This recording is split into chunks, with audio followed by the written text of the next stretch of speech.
Are any of us really aware of our extraordinary God present in the middle of our ordinary, everyday lives?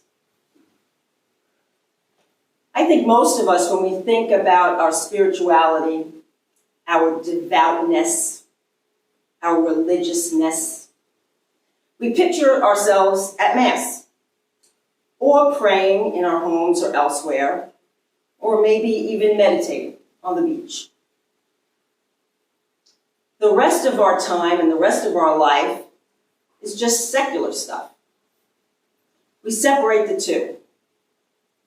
We create a division, and some things we believe are holier than others. We think that the mission that we are sent forth with at the end of Mass, to love and serve the Lord,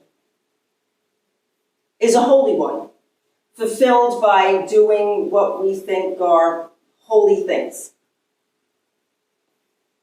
But isn't what we do in the ordinary, dull moments of life what really matters? I mean, it's what we spend so much of our life doing, isn't it? I think we all tend to want Christianity sanitized, a holy life with the messy and dull and boring bits cut out.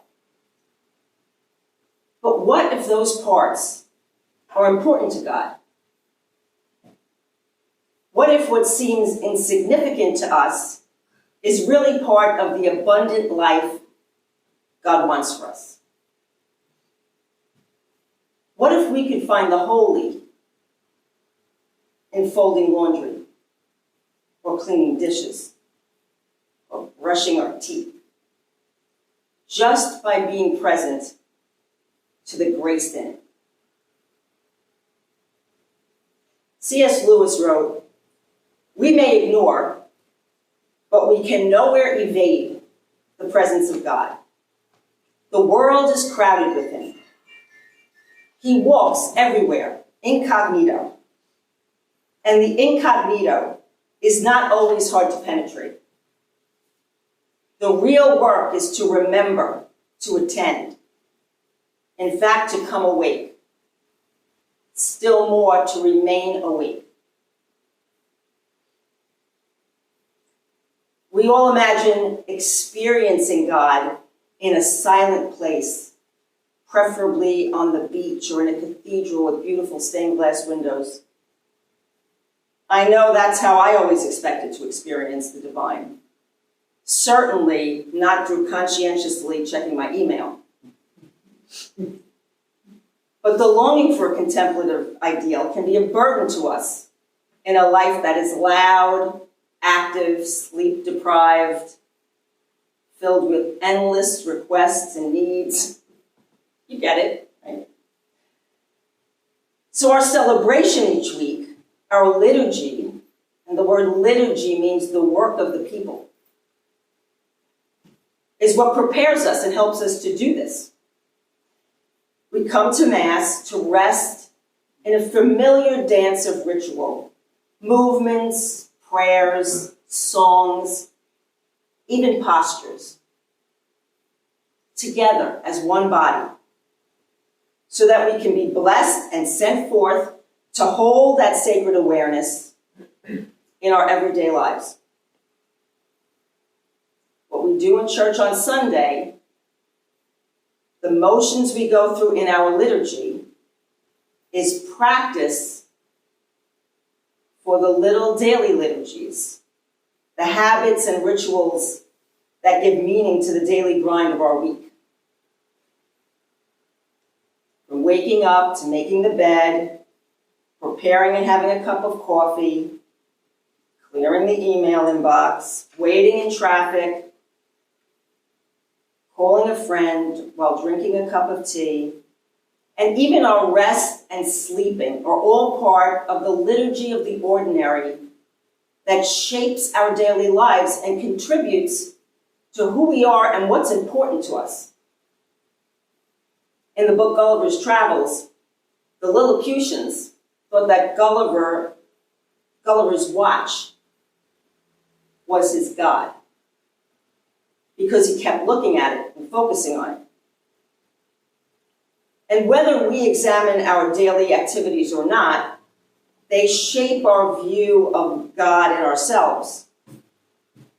Perhaps for many of us, our God has become that glowing, buzzing, vibrating device that we tend to cling to and look at constantly, even compulsively.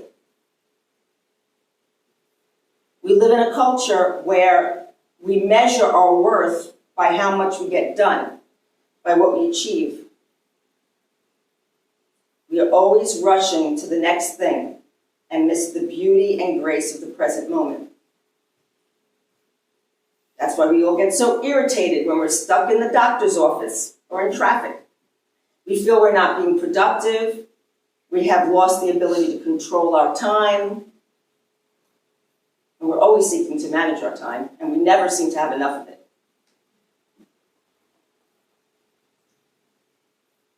Theologian I'd never heard of before, Hans Urs van Balthasar. Say that 3 times fast.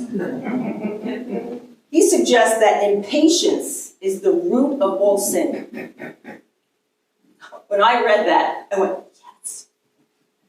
Because I've been thinking lately that busyness is the root of all sin. I've been trying mightily to be more intentionally aware of my everyday moments and try to find Sabbath times or hours in the week. Forget about finding a day. I didn't think that would be so hard.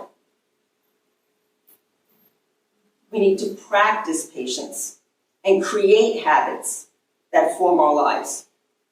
They become rituals, just like exercise. They become a ritual, a kind of liturgy for intentionally slowing down, paying attention to the things that draw us closer to God and those things that distract us or pull us away.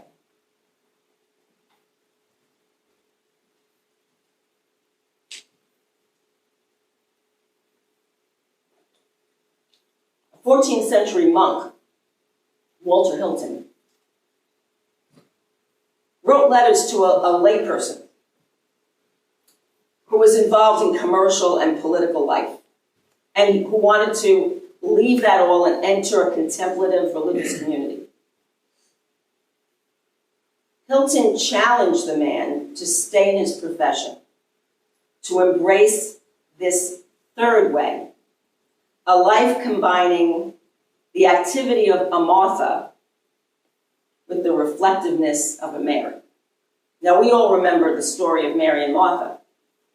And Jesus went to visit them. They were sisters. And Mary was just sitting and listening to Jesus. And Martha was running around like a chicken with her head cut off, trying to get a meal on the table. And she got her knickers in a twist because Mary wasn't helping her. And Jesus said, no, you are worried about too many things, Martha. Mary has chosen the better part. So Hilton concluded that this kind of spirituality, kind of a balancing of contemplation and action, it needs to be molded and taught. This third way he was talking about avoids that frenzied workaholism that comes from our attempts to earn our blessedness by achieving and getting things done and controlling every little aspect of our destiny.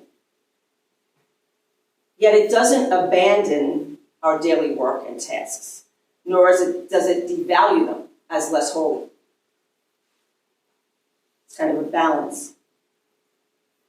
So I think, we need to develop this third way for ourselves. Neither frantic activity nor escape from the world. That way is marked by a freedom from compulsion and anxiety because it's rooted in God's blessing and love.